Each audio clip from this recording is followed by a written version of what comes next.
नमस्कार प्यारे शिक्षकों, आप सभी का स्वागत है एक बार फिर से बिहार बीपीएससी आरंभ दिवस की नई कक्षा में। आज की इस कक्षा में हम बात करने वाले हैं क्लास 10th का इतिहास की दुनिया, जिसमें हम बात करेंगे कंप्लीट ऑब्जेक्टिव क्वेश्चंस का, जो आपके बिहार शिक्षक भर्ती अगस्त 2024 एग्जाम के लिए महत्वपूर्ण साबित होने वाले हैं। तो चलिए वीडियो को करते शुरू। वीडियो शुरू करने से पहले यदि आपको वीडियो अच्छा लगे तो प्लीज़ वीडियो को लाइक कर दीजिएगा। चैनल पे पहली बार आए हैं तो एक सब्सक्राइब भी कर दीजिएगा। चलिए देखते हैं आज का पहला प्रश्न। पहला प्रश्न कहता है, इटली एवं जर्मनी वर्तमान में किस महादेश के अंतर्गत आते हैं? इटली एवं जर्मनी याद रखिएगा यूरोप महादेश के अंतर्गत आते हैं। ऑप्शन हो जाएंगे इसका सी। चलिए प्रश्न बढ़ते हैं 2 की ओर। प्रश्न 2 कहता है, फ्रांस में किस शासक वंश की पुनर्स्थापना वियना कांग्रेस द्वारा की गई थी? याद रखिएगा फ्रांस में वियना कांग्रेस द्वारा जो है बुर्बो वंश की स्थापना की गई थी। ऑप्शन हो जाएंगे इसका सी। चलिए प्रश्न बढ़ते हैं 3 की ओर। प्रश्न 3 कहता है, मेंजनी का संबंध किस संगठन से था? याद रखिएगा मेंजनी का संबंध कार्बोनरी से था। ऑप्शन हो जाएंगे इसका बी। चलिए प्रश्न बढ़ते हैं 4 की ओर। प्रश्न 4 कहता है, इटली एवं जर्मनी के एकीकरण के विरुद्ध निम्न में कौन था? इटली एवं जर्मनी के एकीकरण के विरुद्ध में याद रखिएगा ऑस्ट्रिया था। ऑप्शन हो जाएंगे इसका सी। चलिए प्रश्न बढ़ते हैं 5 की ओर। प्रश्न 5 कहता है, काउंट काबुर को विक्टर इमैनुअल ने किस पद पर नियुक्त किया? याद रखिएगा प्रधानमंत्री पद पे किया था। ऑप्शन हो जाएंगे इसका सी। चलिए प्रश्न बढ़ते हैं 6 की ओर। प्रश्न 6 कहता है, गैरीबाल्डी पेशे से क्या था? गैरीबाल्डी पेशे से याद रखिएगा नाविक थे। ऑप्शन हो जाएंगे इसका डी। चलिए प्रश्न बढ़ते हैं 7 की ओर। प्रश्न 7 कहता है, जर्मन राइन राज्य का निर्माण किसने किया था? जर्मन राइन राज्य का निर्माण नेपोलियन बोनापार्ट ने किया था। ऑप्शन हो जाएंगे इसका बी। चलिए प्रश्न बढ़ते हैं 8 की ओर। प्रश्न 8 कहता है, जालवेरिन एक संस्था थी। जालवेरिन एक संस्था याद रखिएगा व्यापारियों की थी। ऑप्शन हो जाएंगे इसका बी। चलिए प्रश्न बढ़ते हैं 9 की ओर। प्रश्न 9 कहता है, रक्त एवं लौह की नीति का अवलंबन किसने किया था? रक्त एवं लौह की नीति का अवलंबन बिस्मार्क ने किया था। ऑप्शन हो जाएंगे इसका सी। चलिए प्रश्न बढ़ते हैं 10 की ओर। प्रश्न 10 कहता है, फ्रैंकफर्ट की संधि कब हुई? फ्रैंकफर्ट की संधि 1871 ईस्वी में हुई थी। ऑप्शन हो जाएंगे इसका डी। चलिए प्रश्न बढ़ते हैं 11 की ओर। प्रश्न 11 कहता है, यूरोप वासियों के लिए किस देश का साहित्य एवं ज्ञान विज्ञान प्रेरणा स्रोत रहा? याद रखिएगा यूनानी। ऑप्शन हो जाएंगे इसका बी। चलिए प्रश्न बढ़ते हैं 12 की ओर। प्रश्न 12 कहता है, 1829 की एड्रियानोपुल की संधि किस देश के साथ हुई? याद रखिएगा यूनान के साथ हुआ था। ऑप्शन हो जाएंगे इसका बी। चलिए प्रश्न बढ़ते हैं 13 की ओर। प्रश्न 13 कहता है, रूस में कृषक दास प्रथा का अंत कब हुआ? रूस में कृषक दास प्रथा का अंत 1861 में हुआ था। ऑप्शन हो जाएंगे इसका ए। चलिए प्रश्न बढ़ते हैं 14 की ओर। प्रश्न 14 कहता है, रूस में जार का अर्थ क्या होता है? रूस में जार का अर्थ होता है रूस का सम्राट। ऑप्शन हो जाएंगे इसका डी। चलिए प्रश्न बढ़ते हैं 15 की ओर। प्रश्न 15 कहता है, कार्ल मार्क्स का जन्म कहाँ हुआ था?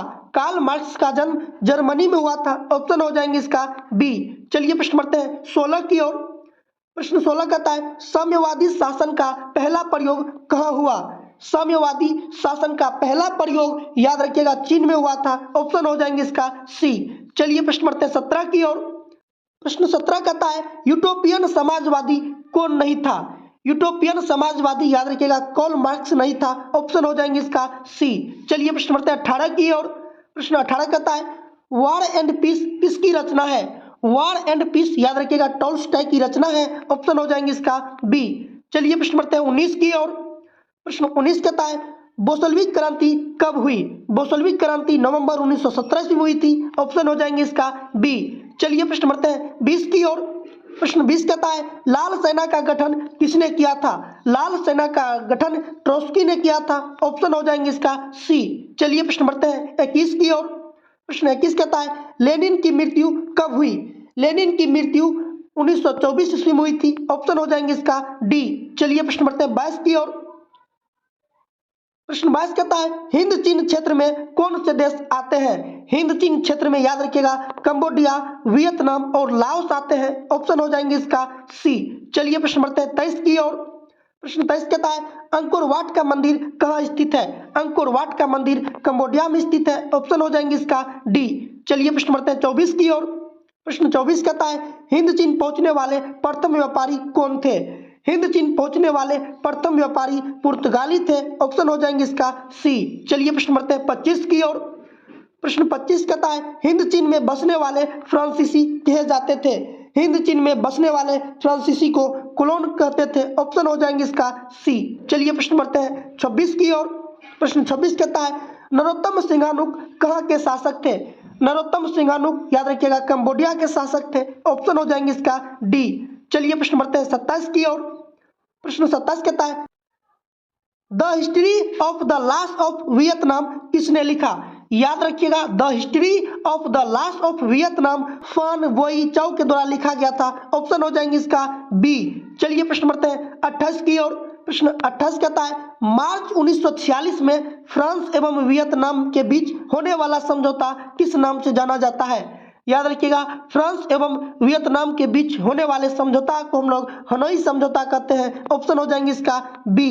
चलिए प्रश्न बढ़ते हैं 29 की ओर। प्रश्न 29 कहता है हवा हवा आंदोलन किस प्रकृति का था? हवा हवा आंदोलन याद रखिएगा क्रांतिकारी धार्मिक प्रकृति का था। ऑप्शन हो जाएंगे इसका डी। चलिए प्रश्न बढ़ते हैं 30 की ओर। प्रश्न 30 कहता है गदर पार्टी की स्थापना किसने और कब की? गदर पार्टी की स्थापना लाला हरदयाल के द्वारा किया गया था 1913 ईस्वी में। ऑप्शन हो जाएंगे इसका सी। चलिए प्रश्न बढ़ते हैं 31 की ओर। प्रश्न 31 कहता है जालियांवाला बाग हत्याकांड किस तिथि को हुआ? जालियांवाला बाग हत्याकांड 13 अप्रैल 1919 ईस्वी को हुआ था। ऑप्शन हो जाएंगे इसका ए। चलिए प्रश्न बढ़ते हैं 32 की ओर। प्रश्न 32 कहता है लखनऊ समझौता किस वर्ष हुआ? लखनऊ समझौता 1916 ईस्वी में हुआ था। ऑप्शन हो जाएंगे इसका ए। चलिए प्रश्न बढ़ते हैं 33 की ओर। प्रश्न 33 कहता है असहयोग आंदोलन का प्रस्ताव कांग्रेस के किस अधिवेशन में पारित हुआ? असहयोग आंदोलन का प्रस्ताव कोलकाता अधिवेशन में सितंबर 1920 ईस्वी को हुआ था। ऑप्शन हो जाएंगे इसका ए। चलिए प्रश्न बढ़ते हैं 34 की ओर। प्रश्न 34 कहता है भारत में खिलाफत आंदोलन कब और किस देश के शासक के समर्थन में शुरू हुआ? याद रखिएगा भारत में खिलाफत आंदोलन 1920 ईस्वी में शुरू हुआ था और तुर्की देश के साथ समर्थन हुआ। ऑप्शन हो जाएंगे इसका ए। चलिए प्रश्न बढ़ते हैं 35 की ओर। प्रश्न 35 कहता है सविनय अवज्ञा आंदोलन कब और किस यात्रा से शुरू हुआ? सविनय अवज्ञा आंदोलन 1930 ईस्वी को डांडी यात्रा से शुरू हुआ था। ऑप्शन हो जाएंगे इसका सी। चलिए प्रश्न बढ़ते हैं 36 की ओर। प्रश्न 36 कहता है पूर्ण स्वराज की मांग का प्रस्ताव कांग्रेस के किस वार्षिक अधिवेशन में पारित हुआ? पूर्ण स्वराज की मांग 1929 के लाहौर अधिवेशन में हुआ था। ऑप्शन हो जाएंगे इसका ए। चलिए प्रश्न बढ़ते हैं 37 की ओर। प्रश्न 37 कहता है राष्ट्रीय स्वयंसेवक संघ की स्थापना कब और किसने की? राष्ट्रीय स्वयंसेवक संघ की स्थापना 1925 में के बी हेडगेवार के द्वारा किया गया था। ऑप्शन हो जाएंगे इसका बी। चलिए प्रश्न बढ़ते हैं 38 की ओर। प्रश्न 38 कहता है वल्लभ भाई पटेल को सरदार की उपाधि किस आंदोलन के द्वारा दी गई? सरदार वल्लभ भाई पटेल को सरदार की उपाधि बारदोली सत्याग्रह में दिया गया था। ऑप्शन हो जाएंगे इसका ए। चलिए प्रश्न बढ़ते हैं 39 की ओर। प्रश्न 39 कहता है रंपा विद्रोह कब हुआ? रंपा विद्रोह याद रखिएगा 1916 ईस्वी में हुआ था। ऑप्शन हो जाएंगे इसका ए। चलिए प्रश्न बढ़ते हैं 40 की ओर। प्रश्न 40 कहता है स्पिनिंग जेनी का आविष्कार कब हुआ? स्पिनिंग जेनी का आविष्कार 1770 में हुआ था। ऑप्शन हो जाएंगे इसका बी। चलिए प्रश्न बढ़ते हैं 41 की ओर। प्रश्न 41 कहता है सेफ्टी लैंप का आविष्कार किसने किया? सेफ्टी लैंप का आविष्कार हेम्फ्री डेवी के द्वारा किया गया था। ऑप्शन हो जाएंगे इसका सी। चलिए प्रश्न बढ़ते हैं 42 की ओर। प्रश्न 42 कहता है मुंबई में सर्वप्रथम सूती कपड़ों के मिलों की स्थापना कब हुई? मुंबई में सर्वप्रथम सूती कपड़ों की मिलों की स्थापना 1851 ईस्वी में हुआ था। ऑप्शन हो जाएंगे इसका ए। चलिए प्रश्न बढ़ते हैं 43 की ओर। प्रश्न 43 कहता है 1917 ईस्वी में भारत में पहली जूट मिल किस शहर में स्थापित हुआ? याद रखिएगा 1917 ईस्वी में भारत में पहली जूट मिल कोलकाता में स्थापित हुआ था। ऑप्शन हो जाएंगे इसका ए। चलिए प्रश्न बढ़ते हैं 44 की ओर। प्रश्न 44 कहता है भारत में कोयला उद्योग कब प्रारंभ हुआ? भारत में कोयला उद्योग याद रखिएगा 1914 ईस्वी में प्रारंभ हुआ था। ऑप्शन हो जाएंगे इसका बी। चलिए प्रश्न बढ़ते हैं 45 की ओर। प्रश्न 45 कहता है जमशेदजी टाटा ने Tata iron and steel company की स्थापना कब की? जमशेदजी टाटा ने Tata iron and steel company की स्थापना 1907 ईस्वी में किया था। ऑप्शन हो जाएंगे इसका बी। चलिए प्रश्न बढ़ते हैं 46 की ओर। प्रश्न 46 कहता है भारत में Tata hydro electric power station का स्थापना कब हुई? भारत में Tata hydro electric power station की स्थापना 1910 ईस्वी में हुई थी। ऑप्शन हो जाएंगे इसका ए। चलिए प्रश्न बढ़ते हैं 47 की ओर। प्रश्न 47 कहता है इंग्लैंड में सभी स्त्री एवं पुरुषों को वयस्क मताधिकार कब प्राप्त हुआ? इंग्लैंड में याद रखिएगा सभी स्त्री एवं पुरुषों को वयस्क मताधिकार जो प्राप्त हुआ था वो हुआ था 1918 ईस्वी में। ऑप्शन हो जाएंगे इसका सी। चलिए प्रश्न बढ़ते हैं 48 की ओर।